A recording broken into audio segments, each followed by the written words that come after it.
2024년 5월 15일 부활절 마지막 주 수요일 거룩한 독서를 위한 성서 읽기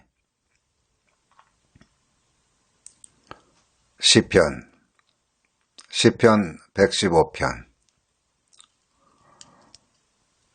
주님은 마땅히 찬양받으실 분이시다.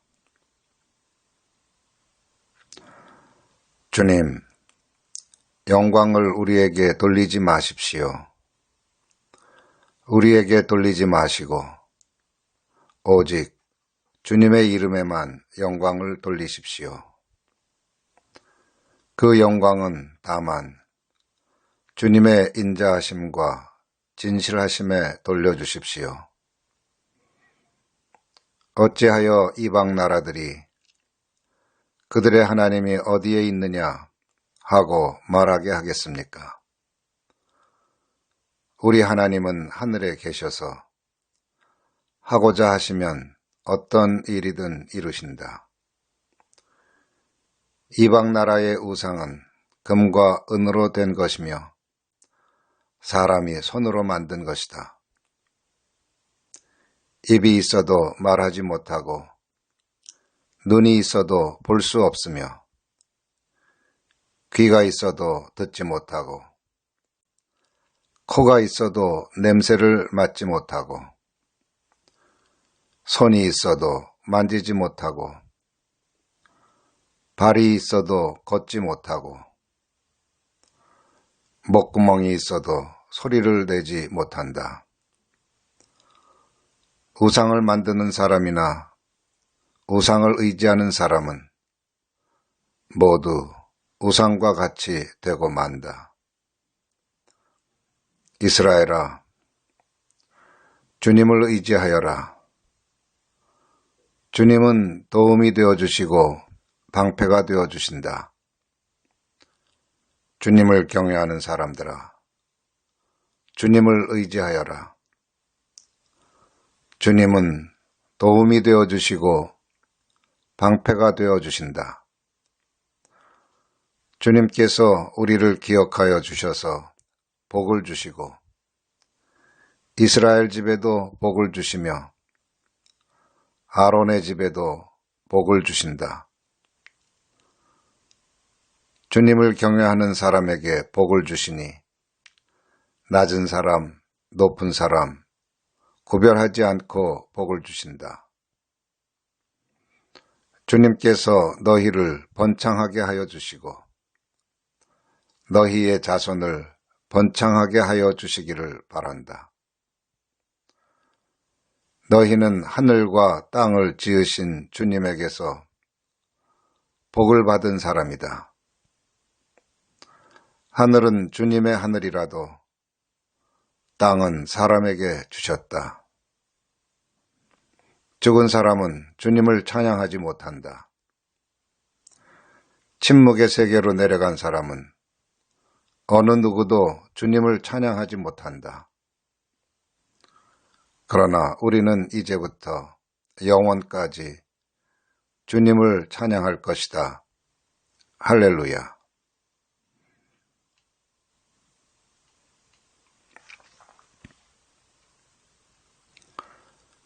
제1독서 에스라 9장 에스라의 회개기도. 나는 슬픔을 가누지 못한 채로 앉아 있다가 저녁 제사 때가 되었을 때에 일어나서 찢어진 겉옷과 속옷을 몸에 그대로 걸치고 무릎을 꿇고 두 팔을 들고서 주 나의 하나님께 기도를 드렸다.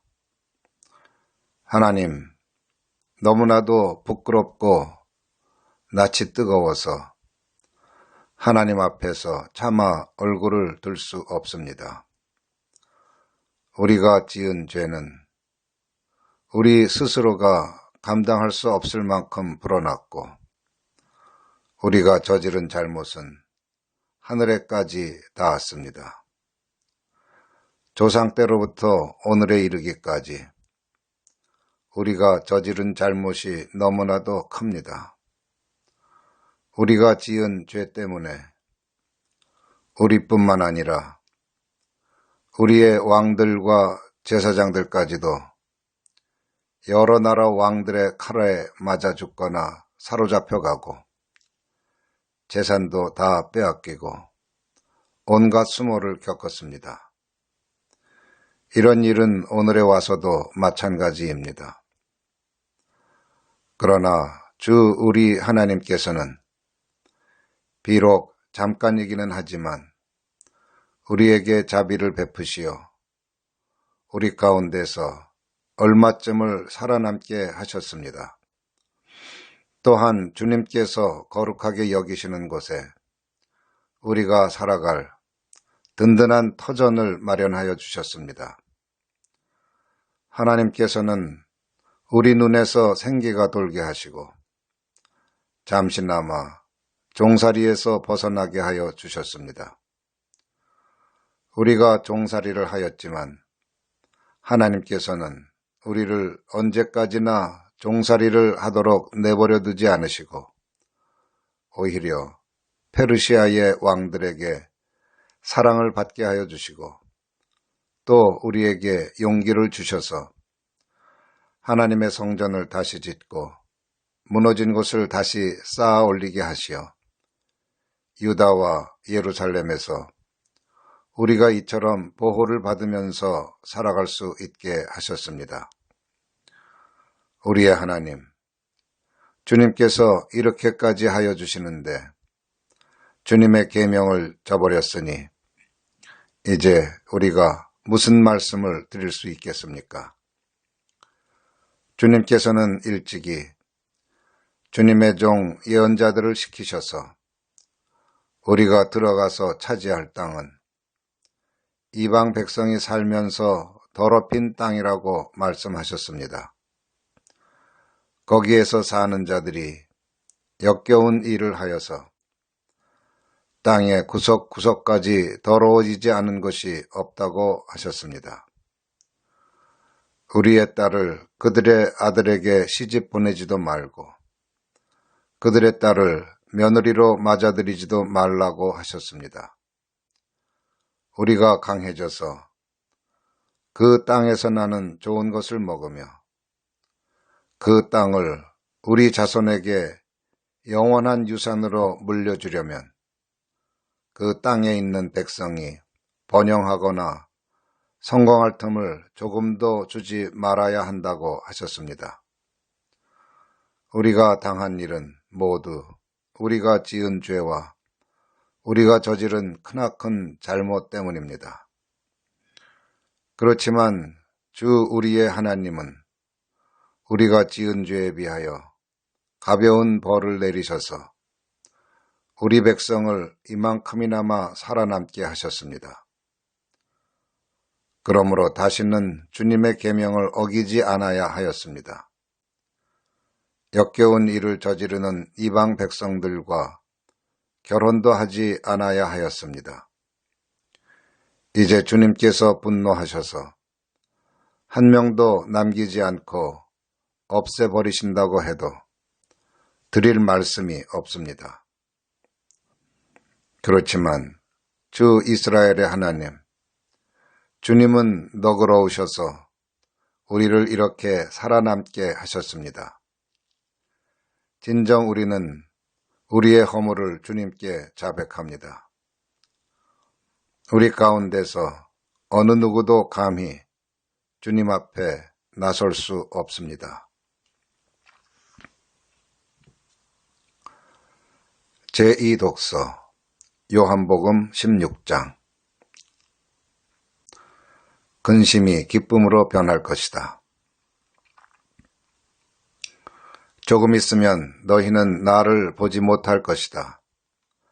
그러나 또 조금 있으면 나를 볼 것이다. 그의 제자 가운데서 몇몇이 서로 말하였다.